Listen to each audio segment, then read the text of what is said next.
প্রধান বিচারপতি সহ 2 উপদেষ্টার শপথ উপলক্ষে প্রধান উপদেষ্টা ডক্টর মোহাম্মদ ইউনূসকে সঙ্গে নিয়ে বঙ্গভবনের দরবার হলে আসেন রাষ্ট্রপতি মোহাম্মদ শাহাবুদ্দিন। অনুষ্ঠানে যোগ দেন সরকারের উপদেষ্টা সহ হাইকোর্ট বিভাগের বিচারপতিরা। অংশ নেন বৈষম্য বিরোধী ছাত্র আন্দোলনের সমন্বয়কেরা। দেশের 25তম প্রধান বিচারপতি হিসেবে প্রথমে শপথ নেন নবনিযুক্ত প্রধান বিচারপতি সৈয়দ রিফাত আহমেদ। রাষ্ট্রপতি মোহাম্মদ শাহাবুদ্দিন তাকে শপথ বাক্য পাঠ করান। পরে শপথ বইয়ে সই করেন প্রধান বিচারপতি। এরপর অন্তর্বর্তীকালীন সরকারের উপদেষ্টা হিসেবে শপথ নেন বিধানরঞ্জন রায় ও সুপ্রদীপ চাকমা।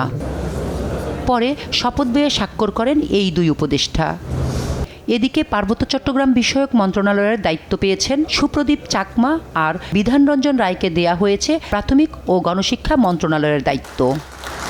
ছাত্র জনতার অভ্যুত্থানে শেখ হাসিনা সরকারের পদত্যাগের পর গেল 8 আগস্ট শপথ নেন অন্তর্বর্তীকালীন সরকার। ওই দিন শপথ নেন প্রধান উপদেষ্টা ডক্টর মোহাম্মদ ইউনূস সহ 14 উপদেষ্টা।